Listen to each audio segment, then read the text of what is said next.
આજે એક બીજા જે આપણે જે આઈપીઓ અંગે વાત કરીશું, જે આજે ઓપન થઈ રહ્યો છે આઝાદ એન્જિનિયરિંગના આઈપીઓ વિશે. એના હોલ ટાઈમ ડિરેક્ટર વિષ્ણુ માલપાની આપણી સાથે જોડાશે. પણ એ પહેલાં હું તમને એક હેડ્સઅપ આપી દઉં આઈપીઓ માટે. તો ઇસ્યુ ડેટ ઓફકોર્સ આજે 20 તારીખથી 22મી તારીખ સુધી તમે એમાં અપ્લાય કરી શકશો. ઇસ્યુ સાઇઝ છે 740 કરોડ રૂપિયા. ફ્રેશ ઇસ્યુ જે છે 240 કરોડ રૂપિયાનો છે. અને ઓએફએસ પાર્ટ પણ છે જે 500 કરોડ રૂપિયાનો છે. પ્રાઇસ પેન છે 499થી 524 રૂપિયા. અને પોસ્ટ ઇસ્યુ આપણે જોઈશું કે ઇમ્પ્લાઇડ માર્કેટ કેપ 8,007 કરોડની આપણને જોવા મળશે. હવે આ આઝાદ એન્જિનિયરિંગ છે એ એરોસ્પેસ ઉપકરણ અને ટર્બાઇન બનાવનારી કંપની છે. પણ વધારે વાતચીત કરીશું હોલ ટાइम डायरेक्टर સાથે. विष्णु मालपानी आपके साथ जुड़ाई गया है. विष्णु जी, बहुत स्वागत है आपका सीएनबीसी बाजार में. और पहले तो बताएं, पहले अगर आप आईपीओ के बारे में और पूरा इश्यू के बारे में अगर समझाना चाहे और आपकी कंपनी क्या कर रही है. जी धन्यवाद. पहले तो thank you for inviting us. I think it's a great opportunity for us to tell what we do and explain to people our business. तो मैं बताता हूँ आपको. देखिए, आज़ाद इंजीनियरिंग 2008 में कंपनी स्टार्ट हुई थी और हम critical manufacturing highly engineered parts बनाते हैं 3 सेक्टर्स के लिए. हम एनर्जी सेक्टर के लिए बनाते हैं, हम एरोस्पेस एंड डिफेंस के लिए बनाते हैं और ऑयल एंड गैस के लिए बनाते हैं. इन तीनों सेक्टर्स में जो टॉप सेक्टर के क्लाइंट्स हैं, हम उनके साथ काम करते हैं. चाहे एनर्जी ले लीजिए आप, जिसका 70% मार्केट शेयर इस इंडस्ट्री का जी, मित्सुबिशी और सीमेंस के पास है. उन तीनों के साथ हम काम करते हैं. करीब हमारी एवरेज रिलेशनशिप 10 साल की है. एरोस्पेस डिफेंस में हम टॉप 6 मैन्युफैक्चरर्स के साथ काम करते हैं सेक्टर के. और ऑयल एंड गैस में हम करीब एक मैन्युफैक्चरर के साथ काम करते हैं आउट ऑफ द टॉप 3. तो हमारी company has been in operation for 15 years. आज हमारा रेवेन्यू करीब 80% एक्सपोर्ट से आता है और रफली अराउंड 20,000 स्क्वायर मीटर्स में हमारे 4 मैन्युफैक्चरिंग प्लांट्स हैं जो हैदराबाद में. हम 2 मैन्युफैक्चरिंग प्लांट्स और बना रहे हैं पाइपलाइन में, जो कि करीब 8x कैपेसिटी और ऐड करेंगे हमारे बिजनेस के लिए. देखिए, इंडस्ट्री में काफी समय लगता है to cross all barriers, because यहाँ पे जो पार्ट्स बनते हैं वो काफी लाइफ क्रिटिकल होते हैं और mission critical. Because aerospace defence या टरबाइन इंडस्ट्री में जो हम पार्ट्स बनाते हैं वो या तो पावर जनरेशन के लिए यूज होता है या एयरक्राफ्ट्स में मिलिट्री एप्लीकेशंस या डिफेंस एप्लीकेशंस के लिए यूज होता है.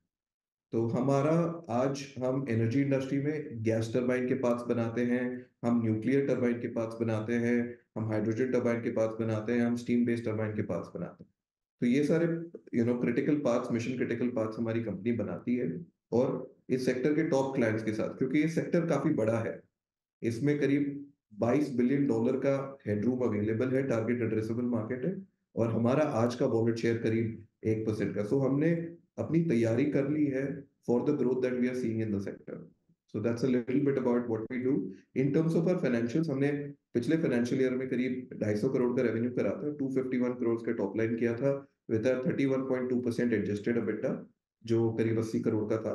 इस साल हमने H1 में ऑलरेडी 158 करोड़ का रेवेन्यू करा है with a 33.3% EBITDA at 52.9 crores. So yeah, this is a little bit about what we do and how our financials are seen.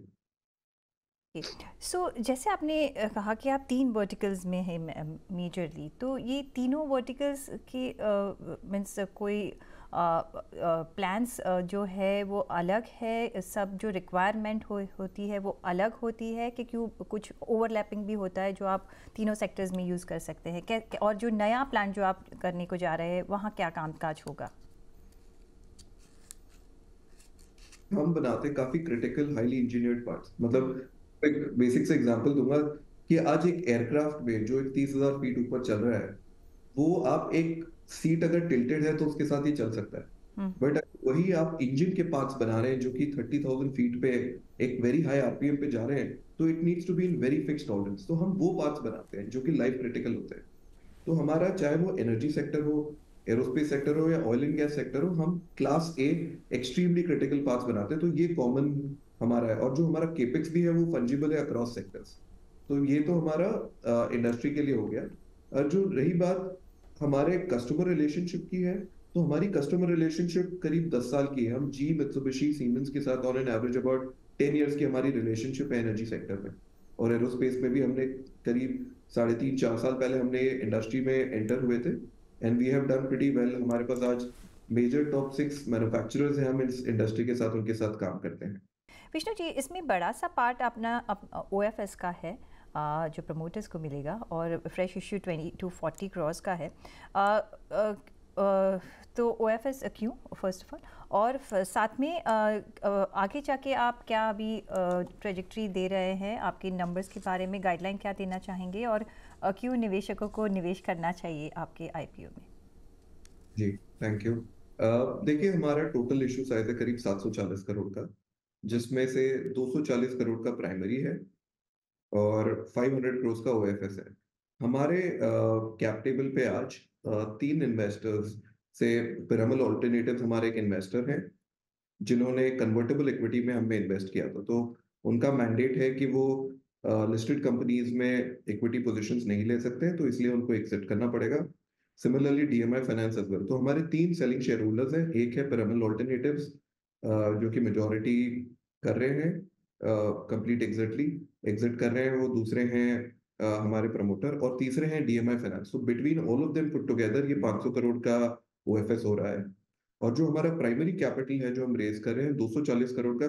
देखिए, हमारे इस इंडस्ट्री में, जैसे मैं आपको बता रहा था, ये लॉन्ग ड्रॉन इंडस्ट्री है। इसमें काफी ज्यादा एंट्री बैरियर्स होते हैं और काफी समय लगता है कंपनी को इंट्रोडक्शन, ऑनबोर्डिंग और फिर क्वालिफिकेशन का। और ये करीब 3 से 4 साल लगते हैं हर कंपनी को एक पार्ट मैन्युफैक्चर करने के लिए। और धीरे धीरे धीरे धीरे पिछले 15 सालों में हमने काफी पार्ट्स क्वालिफिकेशन करे। तो हमारी जो ग्रोथ होगी इस सेक्टर में, इसमें ट्रमेंडस डिमांड है इस सेक्टर की। आप हम सभी को पता है कि एरोस्पेस, डिफेंस और एनर्जी सेक्टर और ऑयल एंड गैस कितने तेजी से हाई ग्रोथ दिखा रहे हैं अपने सेक्टर्स में। तो उसके लिए हम 2 चीजों में इन्वेस्ट कर रहे हैं। हम एक इंफ्रास्ट्रक्चर डेवलपमेंट में इन्वेस्ट करेंगे, जो कि हम एक प्लांट बना रहे हैं। जी सर। वो हम 8x कैपेसिटी इसमें इन्वेस्ट कर रहे हैं। We are making a new plant which has 8x capacity. And second thing जो हम इन्वेस्ट कर रहे हैं वो है इंफ्रास्ट्रक्चर में, कि हमें जो ग्रोथ दिख रही है हमें सेक्टर में, हम उसको एड्रेस करने के लिए हम उसमें इन्वेस्ट कर रहे हैं। तो ये ओके। प्राइमरी ग्रोथ कैपिटल ही इन्वेस्टमेंट होगा। तो this is how 240 crore is going to be used. Okay. और 2 करोड़ में भी आप देखिए हमारा डेट रीपेमेंट है करीब 138 करोड़ का। 60 करोड़ हम केपेक्स में डाल रहे हैं, और जनरल कॉर्पोरेट एक्सपेंसेस के लिए करीब अनदर अबाउट जो बैलेंस है उसमें जनरल कॉर्पोरेट एक्सपेंसेस में जा रहा है। हाँ ठीक जी। है Vishnu ji, on that note बहुत शुक्रिया आपका हमारे साथ जुड़ने के लिए, and all the very best for your issue.